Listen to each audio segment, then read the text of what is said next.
Worst table. Here's why I left a $100 tip. The layoff hit hard. Not the money, surprisingly. I had a decent severance, a little nest egg. It was the gut punch to my ego. 7 years at a company thinking I was indispensable and then poof, redundant. The word tasted like ash. So there I was, staring at my reflection in the bathroom mirror, unshaven, wearing the same sweatpants I'd worn for 3 days straight. Get it together, Mark, I muttered, more to convince myself than the disheveled guy staring back. I decided a nice dinner was in order. A last hurrah before I dove headfirst into the soul-crushing job search. The Gilded Spoon. I'd walked past it 100 times, always thinking someday had arrived. I checked my bank balance. Okay, I could swing it. One expensive meal. I showered, shaved, and even ironed a shirt. Stepping into the Gilded Spoon felt like entering another world. Plush velvet chairs, gleaming silverware, hushed conversations. I felt acutely aware of my slightly worn shoes. The hostess, Brenda, looked me up and down, her expression a subtle blend of disdain and pity. Her smile didn't reach her eyes. "Do you have a reservation?" she asked, her voice dripping with a practiced elegance that felt entirely fake. "No, I don't," I admitted, feeling my cheeks flush. She pursed her lips. "We're quite busy this evening. Let me see what I can do." She tapped a few keys on her computer, her movements slow and deliberate. After an excruciating pause, she said, "I have a table. It's not ideal, but it's available." She led me through the opulent dining room, past empty, perfectly situated tables, and directly to a cramped corner next to the kitchen door. A flickering light bulb buzzed annoyingly overhead. The noise from the kitchen was a constant, clattering cacophony. "Is there another table available?" I asked, trying to keep my voice polite. Brenda's smile tightened. "This is all we have.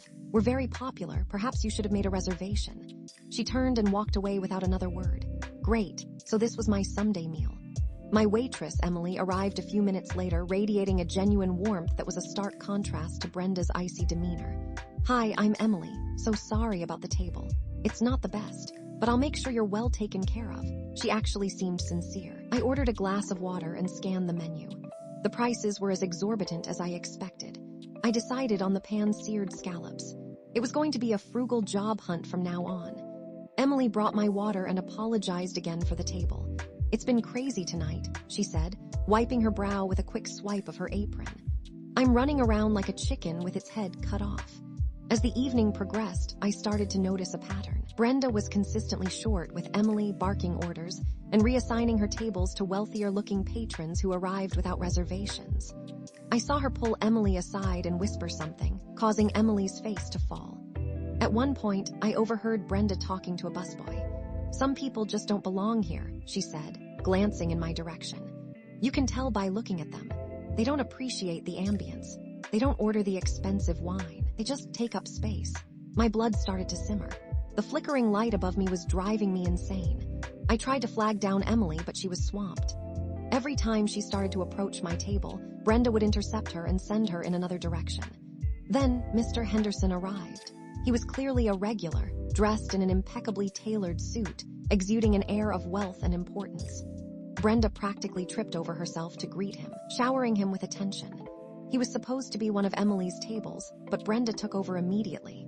I watched as Emily tried to explain something to Brenda, who just waved her away dismissively. The manager, Richard, hovered nearby, nodding approvingly at Brenda's obsequious behavior. That's when it happened. Mr. Henderson had ordered a specific wine, and apparently there was a mix-up. I don't know if it was Emily's fault or not, but Brenda seized the opportunity. She marched over to Mr. Henderson's table, her voice dripping with false concern. "Mr. Henderson, I am so terribly sorry. There seems to have been a slight misunderstanding with your wine order. Emily here, our newest waitress, made a mistake." She cast a withering look at Emily, who was standing nearby looking mortified.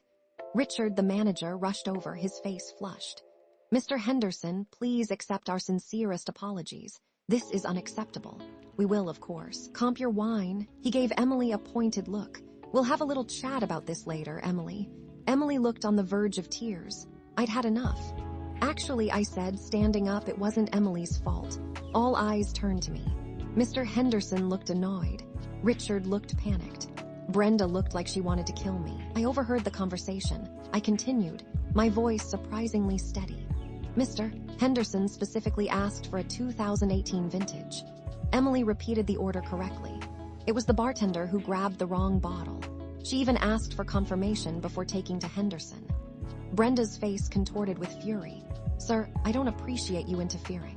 And I don't appreciate you blaming your staff for your own incompetence," I retorted, my voice rising slightly.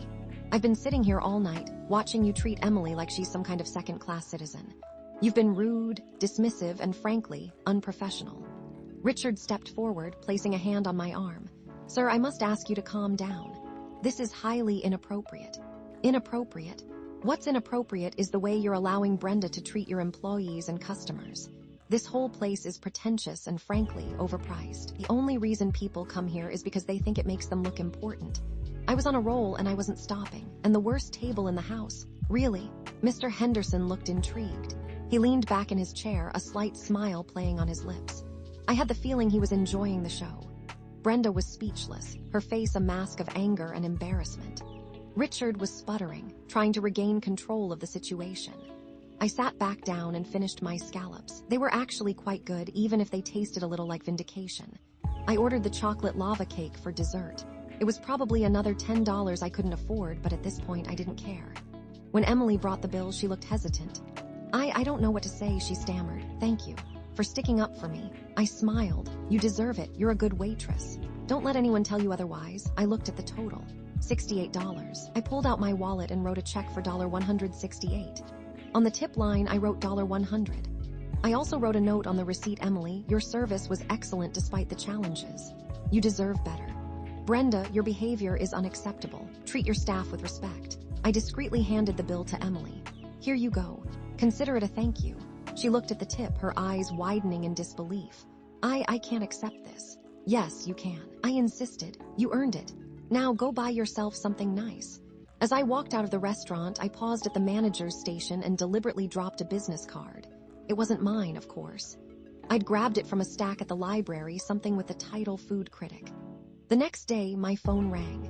It was Richard, the manager. He was profusely apologetic. He said he was mortified by what had happened and offered me a full refund for my meal. He assured me that an internal investigation was underway.